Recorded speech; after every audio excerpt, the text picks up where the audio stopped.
Ang barko ng China Coast Guard na nasira sa isang banggaan sa isang Chinese naval vessels sa West Philippine Sea noong nakarang buwan ay nasa ilalim na ng pagkukumpuni sa Hainan Island. Ayon sa satellite image na nakita ng Reuters, ang unang kumpirmasyon na nakabalik ito sa kanyang daungan. Ang mga larawang ibinigay sa Reuters ng Maxar Technologies ay nagpapakita na ang sasakyang pandagat ng CCG na durog ang unang bahagi nito na nasa gilid ng matags sa tabi ng tuyong pantalan sa Yuli Naval Base malapit sa Sanya, isang lungsod sa Hainan Province.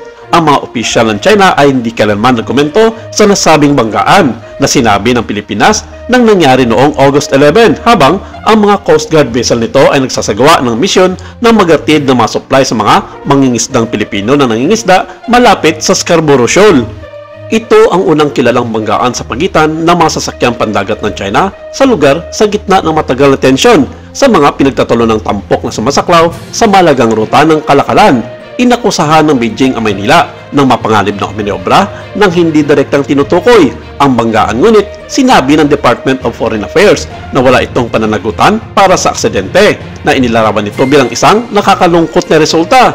Ang mga barko ng China Coast Guard ay regular na nagpapatrolya sa Scarborough Shoal na tinatawag ng Beijing na Huangyang daw bilang bahagi ng makasaysayang pag-angkin sa halos lahat ng South China Sea. Ang soberanya sa Scarborough Shoal ay hindi pa naitatag. Ang isang landmark na desisyon noong 2016 sa South China Sea na Permanent Court of Arbitration sa The Hague na nagpawalang bisa sa malawakang pag-angkin ng Beijing sa rehiyon ay hindi naatasang magtatag ng kanilang soberanya. Ngunit pinasiniyaan nito ang pagharang ng China sa nasabing shoal na lumabag sa internasyonal na batas at sinabing ang lugar ay isang tradisyonal na pangisdaan na mga mangingisda para sa ilang mga bansa. Tinanggihan ito ng China ang desisyong ito.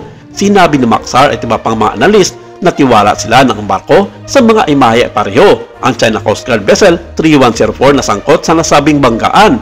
Ang Chinese Defense Minister ay hindi kaagad tumugon sa mga tanong ng Reuters tungkol sa kapalaran ng barko o kung mayroong anumang mga kaswalti at kung akarting ito sa Hainan sa ilalim ng sarili nitong kapangyarihan. Sinabi ni Philippine Coast Guard spokesperson J. Tarial noong Merkules na namonitor nila ang pag-alis ng dalawang barko ng China sa shore kinabukasan pagkatapos ng insidente, ngunit hindi nila ito nakita sa paglipad noong nakaraang linggo. Samantala, kinumpirma ng kilusang rebelding Houthi ng Yemen na ang napakilalang punong ministro na si Ahmed Ghalib al-Nasser al-Rawahi ay napatay sa isang airstrike na ginawa ng Israel noong nakaraang linggo. Sinabi ng grupong suportado ng Iran na marami pang ibang matataas na opisyal ang napatay ng targetin ng Israel Defense Force o IDF ang kabisera ng Yemen na Sanaa noong Huwebes. Sinabi ng IDF na si Rahawi at iba pang matataas na opisyal ng Houthi ay napuruhan ng sumalakay ang mga fighter jets ng Israeli Air Force sa isang pagtitipon sa lugar ng Sanaa. Kinokontrol ng Houthis ang karamihan sa ilagang kanluran ng Yemen mula pa noong 2014 matapos patalsikin ang kinikilalang internasyonal na pamahalaan mula sa Sanaa at mag-trigger ng isang mapangwasak ng digmaang sibil. Sinabi ng Houthis na napatay si Rahawi kasama pa ng ilang mga ministro ng Houthi na hindi na pinangalanan ang mga pagkatao ng mga ito. Iniulat ng Saudi Arabian News Media na Al-Ahdab na napatay nga sa ministro ng panlabas ng Houthis ng nasabing airstrikes. Gayon din ang mga ministro para sa hustisya, kabataan at palakasan, panlipunan at paggawa. Ang tanggapan ni Mahdi al-Mashat, ang pangulo ng Houthis, ay nagsabi ng ilang iba pang mga ministro ay nagtamo ng katamtaman at malubhang pinsala bilang resulta ng pambobomba. Idinagdag nito na si Muhammad Ahmed Miftah, ang Deputy Prime Minister ng Houthi, ang gaganap na papel ni Rahawi. Si Rahawi ay mahawak sa kanyang posisyon mula pa noong August 2024 at higit sa lahat ay nakikita bilang isang figurehead ng kilusan sa halip na maging bahagi na nangungunang bilog na gumagawa ng desisyon na nagpaplano ng mga operasyong militar.